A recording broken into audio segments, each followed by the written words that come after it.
여러분, 먼저 한 가지 질문을 드리겠습니다. 만약 우리가 태어나서 임종 순간까지의 삶이 24시간 CCTV로 촬영되고 있다면 어떻겠습니까? 내가 한 행동, 내가 한 말, 내 마음속 생각까지 모두 촬영되어 삭제되지 않고 저장되어 있다고 생각해 보십시오. 그리고 평생 잊고 살았던 장면이 죽는 순간 이 CCTV가 한꺼번에 재생된다고 한다면 우리는 과연 그 장면을 편안하게 볼 수 있을까요? 아마 많은 사람들은 다시 보고 싶지 않은 장면도 있을 것입니다. 이처럼 우리의 삶은 기록된 영상처럼 사라지지 않습니다. 불교에서는 이를 단순한 상상이 아니라 업이라는 개념으로 설명합니다. 다시 말해, 우리가 몸과 말과 마음으로 행한 모든 행위는 사라지지 않고 반드시 결과를 남깁니다. 업은 무엇일까요? 업은 몸으로, 말로, 마음으로 짓는 행위를 뜻합니다.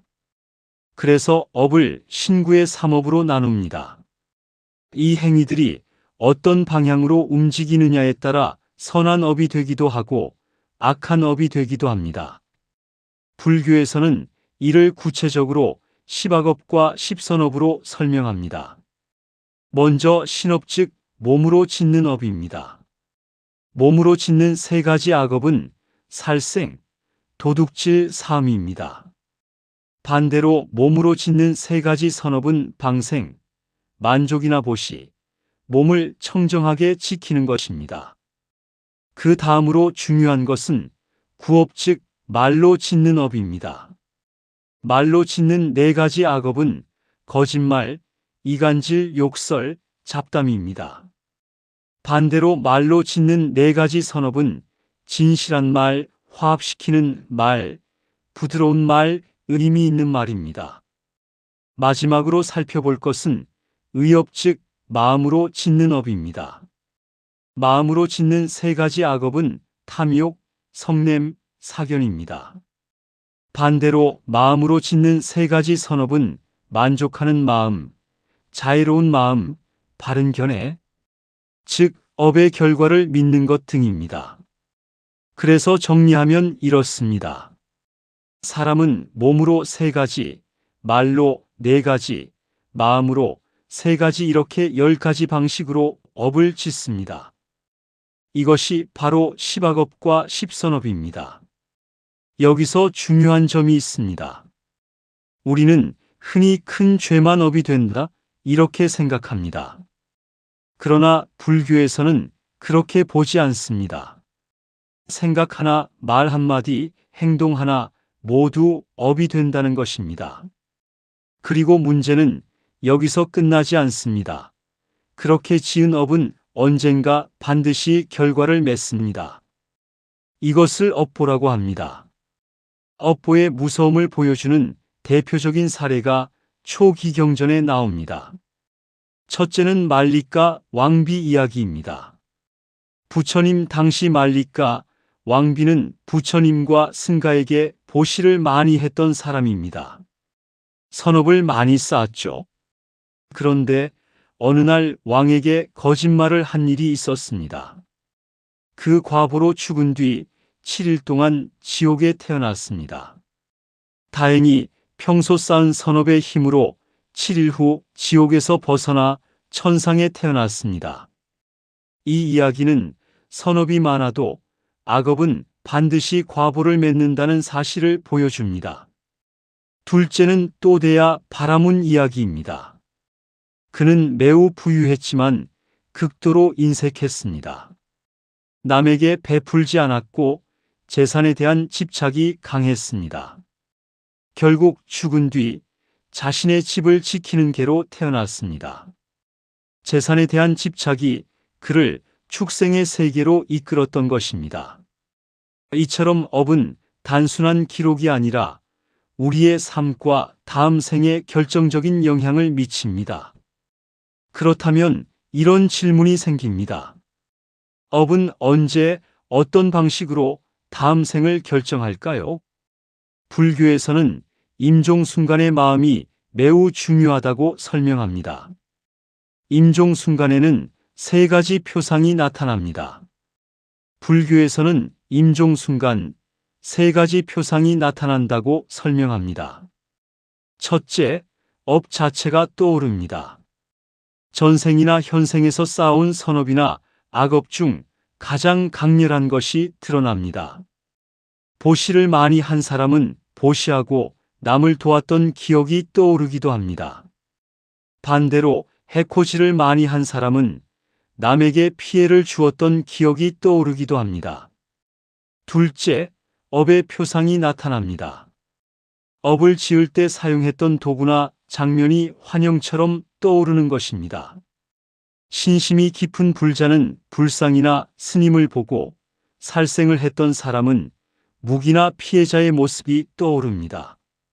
셋째, 태어날 곳에 표상이 나타납니다. 죽은 후 곧 다시 태어날 곳의 모습이 환영처럼 미리 보이는 것입니다. 예를 들어 불길, 숲이나 강, 짙은 어둠, 궁전, 가족의 모습 등이 보일 수 있습니다. 이처럼 임종 순간의 마음이 다음 생을 결정하기 때문에 매우 중요합니다. 이 점을 생각해 보면 현대 사회에서 특히 조심해야 할 집착이 있습니다. 바로 반려동물에 대한 집착입니다. 많은 사람들이 반려견과 반려묘를 매우 사랑합니다. 그 자체는 나쁜 일이 아닙니다.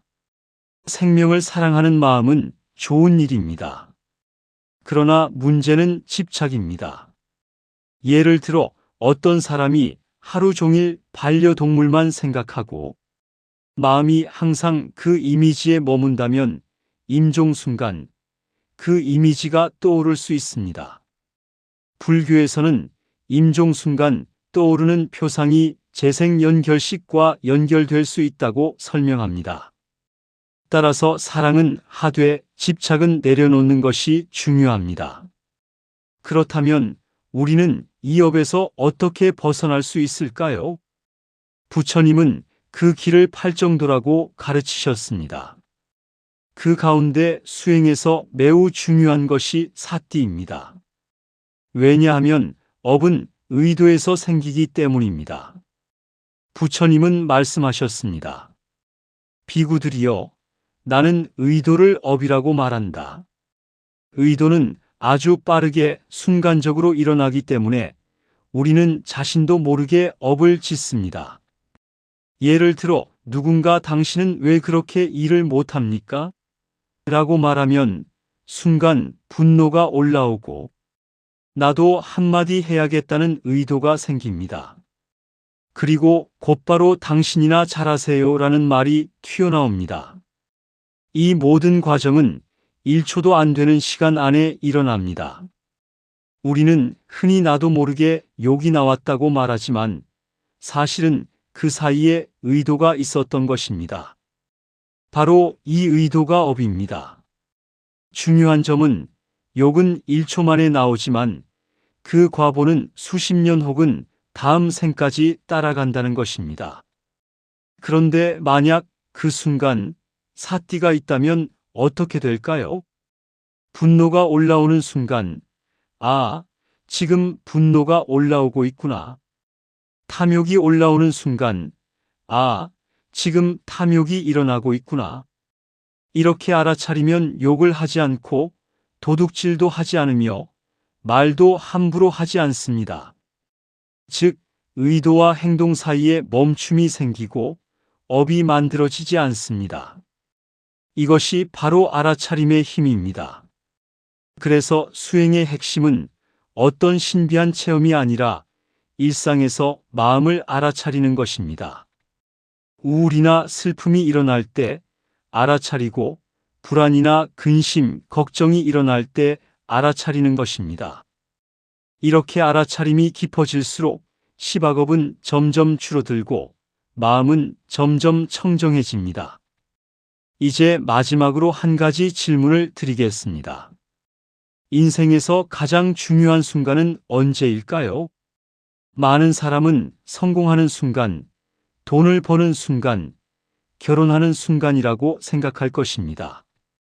그러나 불교에서는 임종 순간이 가장 중요하다고 말합니다. 왜냐하면 그 순간에 평생 지은 업 가운데 어떤 장면이 떠오르느냐가 다음 생을 결정하기 때문입니다. 부처님은 이렇게 말씀하셨습니다. 업이 나의 주인이고 나는 업에서 태어났고 업의 상속자이다. 이 말은 무엇을 뜻할까요? 우리는 업 따라 이 세상에 왔고 다시 업 따라 다음 생으로 간다는 뜻입니다. 우리는 재산을 상속받는 것이 아니라 업을 상속받습니다. 만약 우리가 자신이 짓고 있는 업이 24시간 평생 모두 기록되고 있다는 사실을 분명히 안다면 살인이나 폭력, 사기나 도둑질을 함부로 할 수 없을 것입니다. 왜냐하면 이 세상에서 가장 무서운 것이 바로 업이기 때문입니다. 우리는 언젠가 모두 죽음을 맞이합니다. 그때 우리 앞에 과연 어떤 장면이 나타날까요? 분노의 장면일까요? 폭력의 장면일까요? 아니면 자비의 장면일까요? 선행의 장면일까요? 그 장면은 지금 우리가 어떻게 사느냐에 따라 결정됩니다. 결국 불교 수행의 핵심은 단순합니다. 십악업을 십선업으로 바꾸는 것입니다. 그 바꾸는 방법이 바로 사띠, 알아차림입니다. 일상에서 사띠를 통해 무상고무화가 통찰되면 금생에도 평온과 지혜를 얻어 행복할 뿐만 아니라 임종 순간에도 마음이 흩어지지 않아 선처나 해탈의 길에 서게 될 것입니다. 다음 시간에 뵙겠습니다.